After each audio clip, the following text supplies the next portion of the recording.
Guhaye ikaze kuri Talk Sport, ubuzima n'amakuru y'imikino agezweho, aho u Rwanda rwatsinzwe 0-0 na Cape Verde. Tugiye kureba rero uduce twose tw'uyu mukino twawuranze, ukuntu byagiye bigenda, amakarita, abasimbuye, ibintu byose nk'ibyo ngibyo, utuntu nk'utwo tw'utudokimenteri cyane, ukuntu byagiye bigenda, ndetse na AFCON qualifiers zose zirahari, Europa na Euro Nation. Icyo mwibutsa gukora subscribe, kanda ku nzogera, share, like na comment, ni iby'ingenzi cyane. Hano duhereye ku gihe.com, bakabanza u Rwanda rukomeje kuba ku mwanya wa nyuma, Amavubi anganyije na Cape Verde ubusa ku busa, akomeza ku mwanya wa nyuma mu itsinda F n'amanota 2 mu mikino ine. Cape Verde ifashe umwanya wa kabiri n'amanota 4, inganya na Mozambique, mu gihe Cameroon yo itsinda n'amanota 10. Cameroon yamaze kubona rero tike, akaba u Rwanda ari urwa nyuma rero n'umwenda ibitego 3. Iyi mikino yo gushaka tike ya CAN 2021 izabera muri Cameroon muri mwaka 2022, izongera gukomeza muri Werurwe umwaka utaha, hakinwe imikino 2 isigaye kabisa cyane. Ku munota wa 10 ikarita y'umuhondo Niyonzima Ali yahawe ikarita y'umuhondo ku ikosa akoreye kuri Nino Berigas, ikosa rihanwa na Montero, ariko ari n'ubundi akiza izamu ry'Amavubi kabisa. Ari Niyonzima arahawe ikarita ya mbere y'umuhondo, ndetse akaza guhabwa n'ikarita itukura. Ikarita rero ku munota 29 Ari Niyonzima ahawe ikarita ya kabiri y'umuhondo ku ikosa akoreye mu kibuga hagati ku mukinnyi wa Cape Verde. U Rwanda rusigaye ari abakinnyi rero. Ari Niyonzima akaba yaramaze guhabwa ikarita itukura mu kibuga rero, ndetse akaba yari afite ikarita y'umuhondo arahawe ku munota 10 akoreye ikosa mu kibuga ku mukinnyi wa Cape Verde. U Rwanda rusigaye ari abakinnyi 10 mu kibuga rero. Ari Niyonzima akaba yabimukomeranyira, akaba yavuye mu kibuga afite ikimwaro cyinshi cyane, ariko nta kundi nyine yari ari gukiza kugarira nyine, birangira abonye ikarita y'umutuku, basi basigaye mu kibuga rero. Kevin Muhire agiye gusimbura. Muhire Kevin yiteguye gusimbura uko bigaragara na Meddie Kagere uvuyemo. Tuyisenge Jacques agiye gukina imbere wenyine kabisa. Hano rero Tuyisenge Jacques yari agiye gusimburwa na Tuyisenge Jacques akaba asigaye imbere, Meddie Kagere akava mu kibuga, akinjiramo Kevin Muhire waje no gutanga umusaruro ugaragara. Aho undi mukinnyi agiye gusimbuzwa ni Sugira Ernest asimbuye Tuyisenge Jacques wavunitse. Sugira yasanze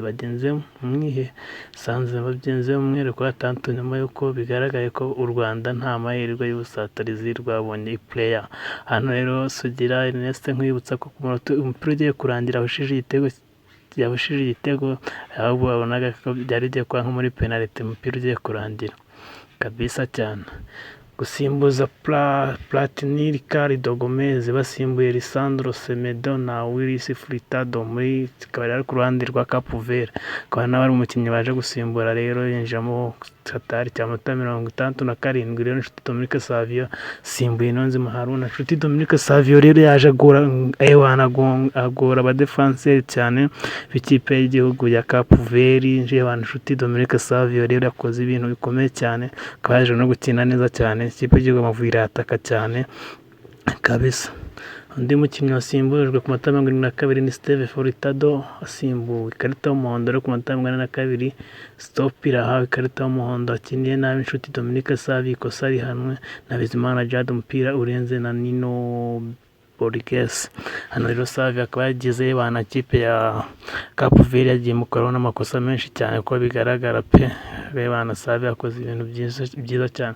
Ikarita y'umuhondo Imanishimwe Emmanuel ahawe ikarita y'umuhondo nyuma yo kurenza umupira, kandi umusifuzi yavuze ko habayeho kurarira Cape Verde ikomeje gusatira ku minota 47. Imanishimwe rero akaba Emmanuel Mangwende ahawe ikarita y'umuhondo kabisa, yakomeje gukina neza kandi nawe yitwaye neza. Africa Cup of Nation qualifiers na qualification Central Africa Republic na Maroc, ubwo turi gutegura no muri ari 1-0. U Rwanda na Cape Verde 0-0 nk'umukino rangiye. Togo na Djibouti cyo cya mbere kirangiye Djibouti 2-0 yaba Mohamed Salah kuza korana rwa COVID-19. Tanzania abaturanyi saa 3 na Tunisia ziraza kuba zibonuka mu kibuga.